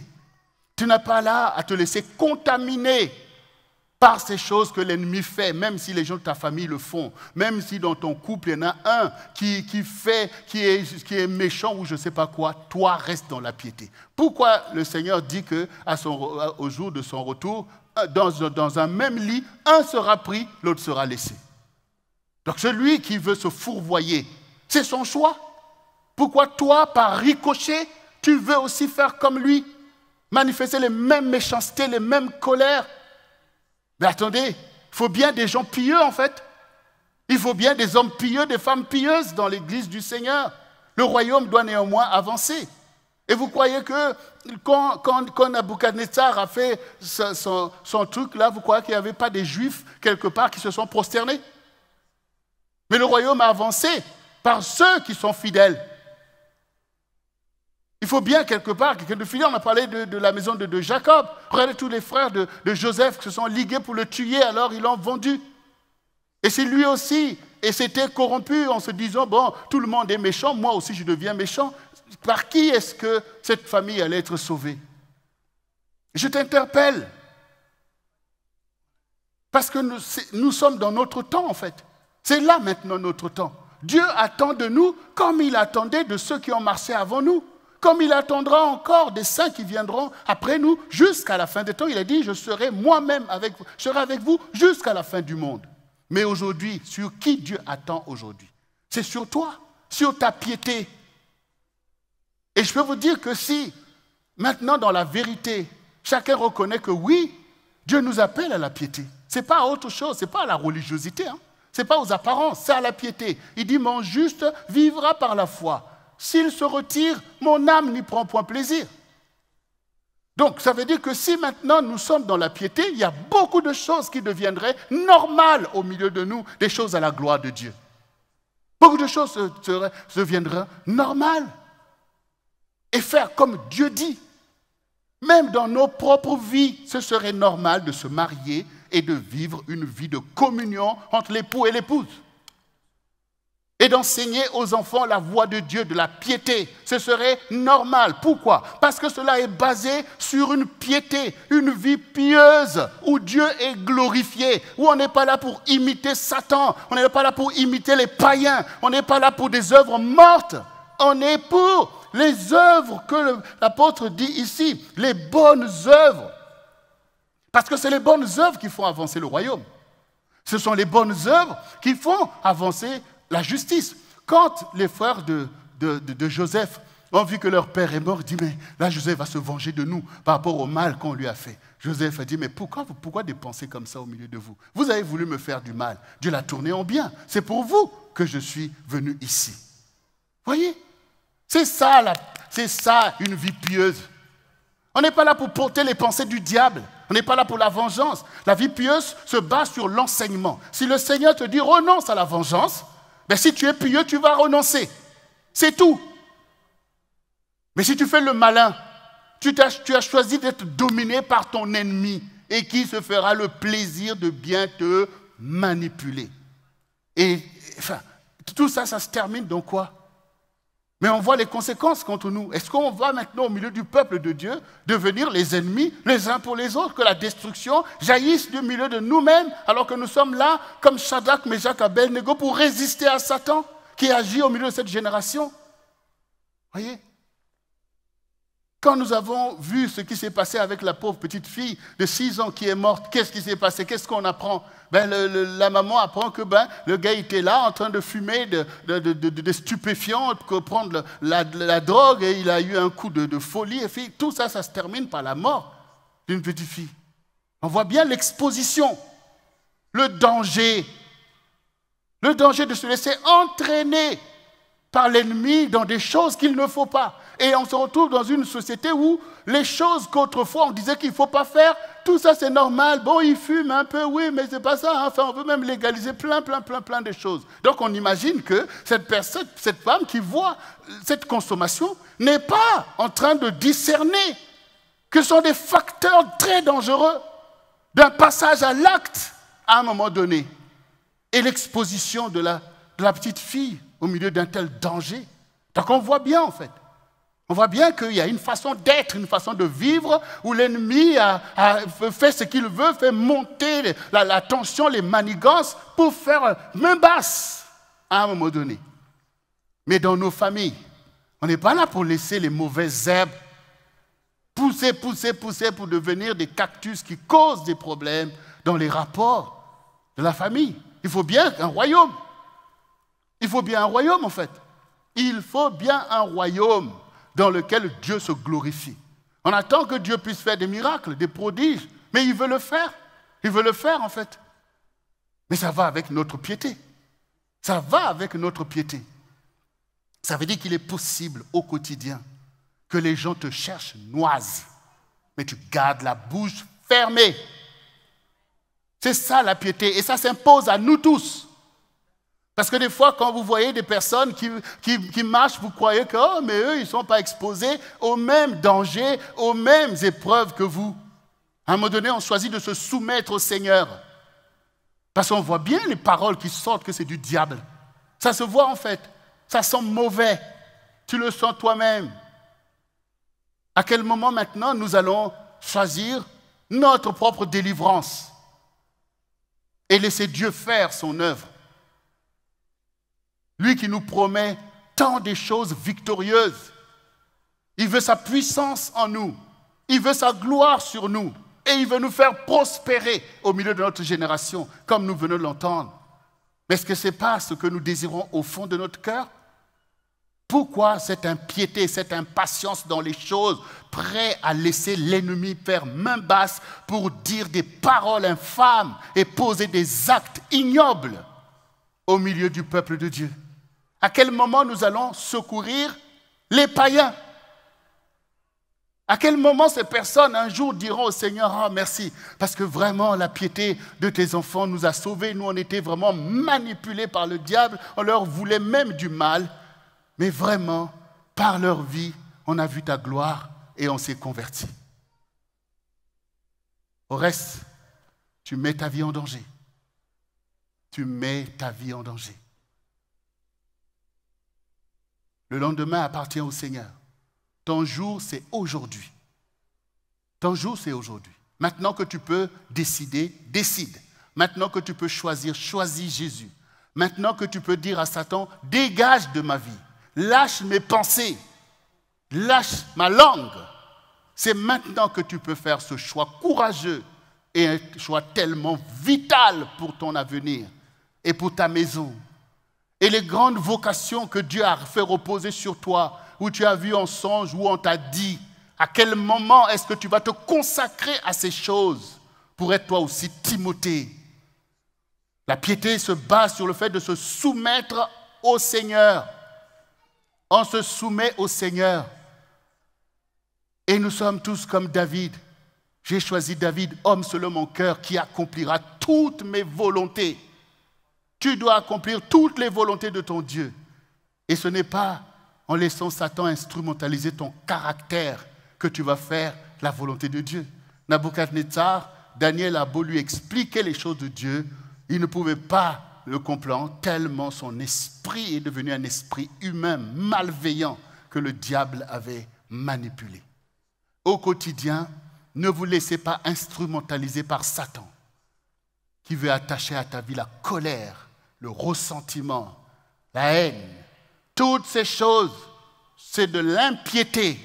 Même si tu viens à l'église tous les jours, ça ne va pas te délivrer. Parce que ce qui te délivre, c'est de te soumettre à Dieu et à son enseignement. C'est de te sanctifier, d'être semblable à Christ. Où est-ce que tu as vu Christ se comporter comme tu te comportes? Où est-ce que tu as vu Christ vouloir se venger? Où est-ce que tu as vu Christ se mêler à des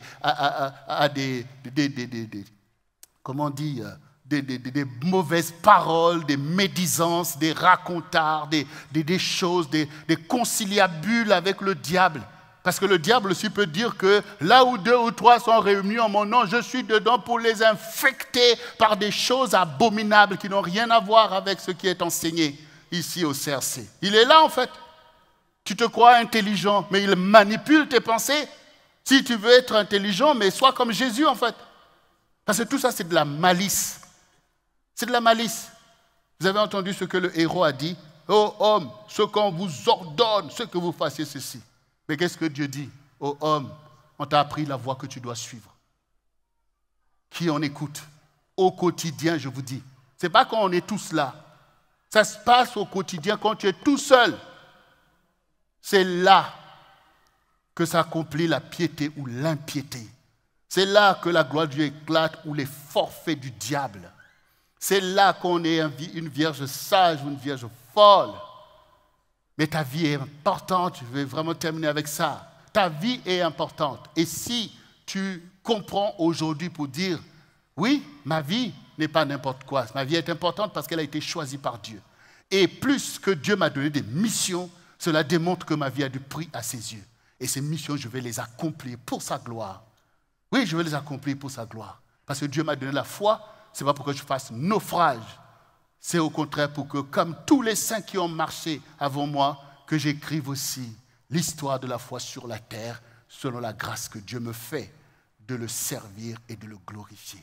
Au reste, bien-aimés, si l'œuvre à laquelle Dieu nous a appelés est une bonne œuvre, comme vous le voyez, et que beaucoup doivent en bénéficier, et je peux vous dire, selon l'expérience que maintenant j'ai de plus de 20 ans dans le ministère, c'est beaucoup plus facile à faire l'œuvre de Dieu avec des gens pieux qu'avec des gens qui sont dans l'apparence de la piété.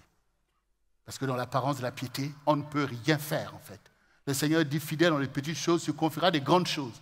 Et les grandes choses sont des choses à la gloire de Dieu. Sont des choses pour le salut du peuple de Dieu, pour le salut des âmes. Et ces choses, il faut qu'on les fasse. Et ça va nous coûter, ça va nous demander encore de plus en plus. Mais c'est pour nous, c'est un poids de gloire. C'est la volonté de notre Dieu qui a choisi de nous mettre sous le joug de ces choses saintes pour nous délivrer du joug des impuretés qui sont sur la terre, sont des convoitises et toutes ces choses que l'ennemi veut assujettir ta vie. Alors, bien-aimé, oui, prends cette parole, ajuste-toi, reviens à ta foi, parce que je parle de ta foi. Moi, j'ai ma foi, tu as la tienne. Honore cette foi que Dieu t'a donnée, elle est pour le salut de beaucoup.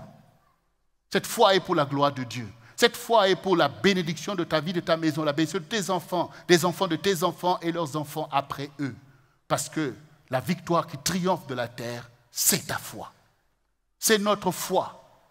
C'est contre notre foi que l'ennemi se lève, parce qu'il sait que notre foi est une catastrophe pour lui. Eh bien, nous voulons que cette catastrophe soit manifestée dans le camp de l'ennemi et dans le camp des impies. Alors, bien-aimé, toi qui es ici, toi qui m'as écouté, reçois l'urgence de cet appel, parce que nos œuvres, c'est maintenant. Notre mission, c'est maintenant. Notre génération soupire sous l'oppression. Et nous avons été envoyés pour faire de toutes les nations des disciples. Alors, accepte la parole de ton Dieu. Comme David disait, ne me laisse pas égarer loin de ta parole. Dieu nous ramène pleinement dans sa parole, pleinement dans notre piété. Et Dieu veut s'assurer une armée des hommes pieux et des femmes pieuses pour accomplir son œuvre aujourd'hui. Et nous en sommes solidaires les uns les autres. Attachons-nous aux choses de Dieu, nous serons délivrés des choses du monde. Et le Seigneur a dit que tout le reste nous sera donné par-dessus. Satan veut te rendre esclave de ces choses-là, qu'il veut te manipuler. Au contraire, toi, tu veux tout un royaume afin de saisir toute la provision, car la terre est à notre Dieu et tout ce qu'elle renferme lui appartient. Les hommes, les bêtes et les choses sont au Seigneur. Si tu es d'accord, tiens-toi debout sur tes deux jambes et acclame le Seigneur qui t'a choisi pour marcher dans cette piété. Gloire au Seigneur. Gloire au Seigneur. Il veut du changement dans notre quotidien. Nous prenons le challenge de changer pour sa gloire. Nous prenons le challenge de changer pour sa gloire. Nous appliquons son enseignement sans attendre. Nous allons pratiquer cette parole pour mettre la paix au milieu de nous, la paix dans nos maisons et l'amour qui doit prévaloir, l'amour du Seigneur, l'amour les uns envers les autres, la compassion, le fruit de l'Esprit, la communion du Saint-Esprit. C'est ça l'Église du Seigneur. et nous sommes l'église du Seigneur. Prends avantage, c'est ton héritage, c'est ta gloire, c'est ta communion avec le Seigneur. C'est ce qui te rend différent et qui fait de toi la lumière du monde et le sel de la terre. Il faut que tu brilles et que Christ brille en toi, l'espérance de la gloire. Alors répète après moi, bien-aimé. Seigneur Jésus, je te rends grâce, car ta parole est la vérité. Ô Seigneur, je suis touché dans mon cœur, car j'entends la voix de mon bien-aimé. Et je me revêts de cette voix. Et ta parole devient chère en moi, Seigneur. Oui, Père, tu es mon maître et je suis ton disciple. Tu es mon Seigneur et je suis ton serviteur, ta servante. Tu es mon Dieu et je suis ton fidèle Seigneur. C'est pourquoi je me lève résolument, selon la piété, pour te suivre fidèlement dans la voie que tu as tracée devant moi. Je renonce à l'esprit du monde et à la corruption du diable qui est dans le monde. Je me soumets à toi et je résiste à Satan afin qu'il dégage loin de moi parce que je t'appartiens dans une relation d'adoration. Seigneur, aujourd'hui, je renonce à moi-même et je te saisis toi, le seul vrai Dieu, comme Shadrach, Meshach, Abednego. Seigneur éternel, je me tiens dans ma piété pour résister à Nabuchodonosor et à sa statue d'or, parce que je sais que toi seul es digne de mon adoration. Et que dans mes challenges, Seigneur, je sais que tu seras avec moi dans la détresse pour me secourir, éternel, et faire de ma vie un flambeau, un témoignage pour éclairer ma génération. Oui, Seigneur, je ne crains pas la menace de l'ennemi, mais je te crains toi, le seul vrai Dieu. Toi qui es le créateur du ciel et de la terre, toi qui tiens ma vie dans ta main, je te crains toi, Seigneur, pour te servir, éternel. Car si je vis, c'est toi qui me fais vivre, éternel. Je crois dans tes promesses envers moi et en leur accomplissement. C'est pourquoi je me tiens debout, moi et ma maison. Nous servirons l'Éternel de génération en génération. Moi et les enfants du Seigneur, nous publierons ta louange au milieu de notre génération. Oui, Seigneur, car tu es le Dieu de paix qui écrase Satan sous nos pieds. Oui, Seigneur, par ta puissance, nous nous revêtons de toutes les armes de Dieu pour marcher sur les serpents, sur les scorpions et sur toute la puissance de l'ennemi. Et rien ne peut nous nuire parce que tu es l'Éternel qui pourvoit pour nous, parce que c'est toi qui nous secours maintenant même. Je te rends grâce, Seigneur, pour le combat de la foi, parce que tu me rends victorieux au quotidien. Oui, je veux me soumettre et appliquer ta parole et ton enseignement, Seigneur, parce que je puis tout par celui qui me fortifie. Christ, c'est toi qui me fortifie, Seigneur, dans mes challenges au quotidien, Seigneur, afin de me souvenir toujours de toi et de ta parole, de m'éloigner du mal, de m'éloigner de la corruption et de pratiquer ta parole, méditer ta parole, prier et jeûner et accomplir les œuvres de la foi, te louer et te servir. Voici la vie que j'ai choisie, Seigneur, parce que c'est ta vie en moi. Merci, Seigneur, car tu me relèves aujourd'hui. C'est pour me relever que tu m'as parlé. C'est pour me ramener à toi, pour me délivrer, Seigneur, afin que ma vie soit en sécurité dans tes mains, Seigneur. Ô Père, sois glorifié, car tu veilles, Seigneur. Et aujourd'hui, Seigneur éternel, tu m'as relevé et tu m'as fortifié, Seigneur. Tu as restauré ma piété pour être un monument de gloire devant toi et devant les hommes. Merci pour ta fidélité. Merci, Saint-Esprit. Conduis-moi dans toute la vérité et dans toute la victoire. Les choses anciennes sont passées et toutes choses deviennent nouvelles maintenant même en Jésus-Christ, mon Seigneur et mon Rédempteur. Bien-aimé, lève la main dans ce lieu et toi qui m'écoutes à la maison, lève la main avec foi, car tout dépend de la foi. Ce que Dieu cherche, c'est la foi au milieu de toi. Et ta piété repose sur cette foi qui va faire des prodiges. Il est capable de faire de toi un vent et une flamme de feu pour accomplir toutes ses volontés. Il est capable de faire de toi le saint qu'il a besoin aujourd'hui pour faire des prodiges. Il ne te condamne pas, il ne te rejette pas, mais il te challenge, car ton temps est venu de glorifier le Seigneur, de faire le choix de la sainteté, de te revêtir maintenant même de ta robe blanche et servir le Seigneur, qui a trouvé bon de faire des prodiges avec toi. Oui, reçois maintenant même cette prière. Reçois cette consécration sur toi, car tu es un élu de Dieu. Éternel, je te rends grâce pour tes bien-aimés, pour tes saints, qui ont appliqué leur cœur à l'écoute de ta parole et se revêtir de cette parole comme d'un manteau de gloire dans leur vie, car ils reconnaissent la souveraineté de ta parole sur leur vie, Seigneur, parce qu'ils t'ont donné leur vie. Et aujourd'hui, Seigneur, qu'il y ait un renouvellement complet, un renouvellement total. Toi qui as été avec Shadrach, Meshach, Abednego, tu es avec eux maintenant même, aujourd'hui, au milieu de leurs fournaises, de leurs épreuves éternelles. Tu es avec eux fidèlement pour leur donner la victoire, comme tu as donné la victoire à ces bien-aimés, Seigneur éternel. Et que même les rois de ce monde l'ont reconnu. Seigneur, tu es avec eux maintenant même. Tu renouvelles leur intelligence maintenant même et tu leur donnes un cœur appliqué à marcher dans cette sainteté quotidienne, dans leurs paroles, dans leurs actions, que tu sois glorifié, Seigneur éternel, oh Dieu.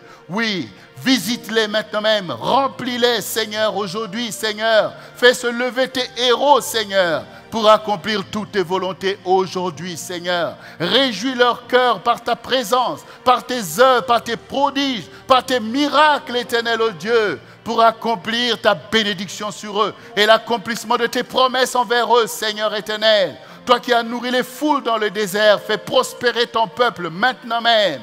Toi qui guéris les malades et qui délivres les captifs, que cela soit leur part, qu'ils soient maintenant même visités, secourus dans leurs épreuves, dans leurs challenges maintenant même, qu'ils soient délivrés de toute forme d'oppression de l'ennemi, de toute menace de l'ennemi. Seigneur, qu'ils soient délivrés de l'étau des esprits humains, des impies, Seigneur éternel, le Dieu qui oppresse leur vie. Tu es l'Éternel qui les renverse selon qu'il est écrit, que l'Éternel brise le sommet de la nuque des méchants. Oui, Seigneur éternel, c'est toi qui renverses les forteresses de l'ennemi pour donner libre accès à ta grâce en faveur des malheureux, en faveur des captifs. Seigneur, oins ton Église éternelle pour accomplir les œuvres de la foi, afin que cette génération voie et connaisse qu'il n'y a point d'autre Dieu que toi, Seigneur notre Dieu. Manifeste-toi, manifeste ta gloire envers tes bien-aimés. Relève tes brebis maintenant et oins-les pour les choses auxquelles tu les as appelés, afin que cette génération soit visitée d'en haut. C'est pourquoi au nom de Jésus-Christ, le Seigneur et le Rédempteur de ta vie, ne crains pas ce choix que tu fais de la vraie piété. Ne crains pas ce choix que tu fais d'aller 100% avec Jésus. Ne crains pas ce choix que tu fais pour honorer le Seigneur. C'est un choix vital, c'est un choix glorieux, c'est un choix qui te conduit tout droit dans le paradis du Seigneur au jour que tu vas quitter ce monde. Mais c'est un choix qui te donne d'éclairer ta génération et de saler les peuples au milieu, tout autour de toi. Oui, c'est le choix glorieux que ton Dieu t'a destiné. Et il te donne aujourd'hui la force et le courage de marcher dans la foi et de combattre le bon combat de la foi et d'être victorieux sur Satan et sur ses manigances, d'être victorieux sur tous les impies qui complotent contre toi et qui seront renversés au jour que Dieu a marqué pour te donner la victoire.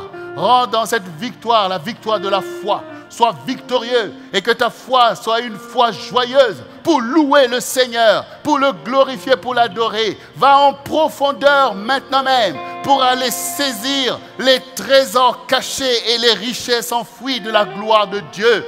Oui, c'est là le choix que Dieu a porté sur toi. Oui, marche, suis avec tes pieds les voies droites du Seigneur, les voies de ta destinée. Oui, le Seigneur a préparé des grandes choses pour toi. Le Seigneur a préparé de réjouir ton âme d'une joie éternelle. Oui, le Seigneur est celui qui dresse une table devant toi, en face de tes ennemis, en face de tes adversaires, qui seront dans la honte et dans la confusion, pour n'avoir pas réussi contre toi. Parce que tel est l'héritage des saints. Car toute arme forgée contre toi sera sans effet. Et toute langue qui se lève en justice contre toi, tu la condamneras.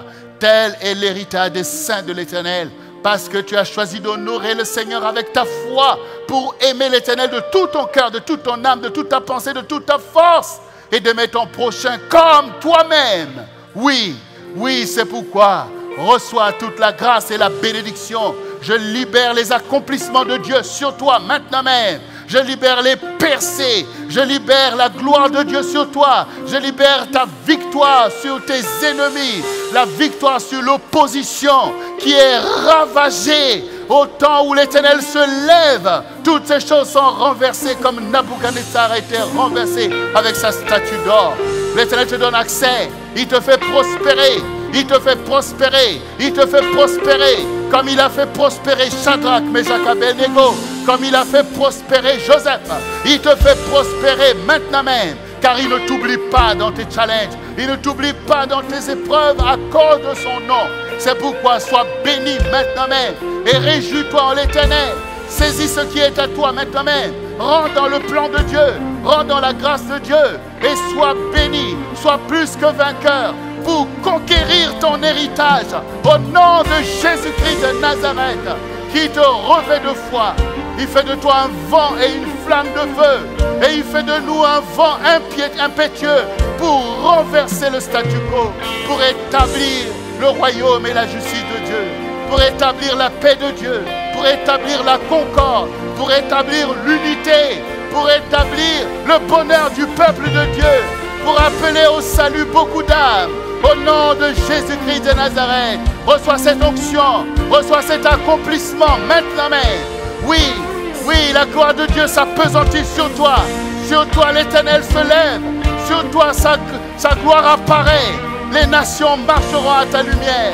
Et les rois à la clarté de tes rayons. Oui, oui, tourne tes yeux alentour et tu verras le salut du Seigneur. Où sont tes oppresseurs? Où sont tes oppresseurs? Ils sont renversés et ils ne peuvent se relever. Alors que tu te réjouis dans l'Éternel, ton Rédempteur en Jésus-Christ, le Seigneur du ciel et de la terre. Tu es béni pour l'éternité et tu es une source de bénédiction. Et ta maison est bénie de génération en génération. Toi et les tiens, vous servirez le Seigneur et lui donnerez gloire. Toi et tes bien-aimés, pour illuminer toute une génération. Nous sommes le centre du réveil chrétien. Pour la gloire de Dieu, pour rassembler le peuple de Dieu sous la bannière et appeler au salut une foule et une multitude d'âmes au milieu des nations, des pays, des royaumes et des îles, des familles, des races, des langues, selon la dispensation que l'Éternel a ordonnée. Sois qui tu dois être, car cela est écrit et cela est accompli. Au nom de Jésus-Christ de Nazareth, que les saints de Dieu disent avec moi Amen. Acclame le Seigneur. Alléluia. Alléluia.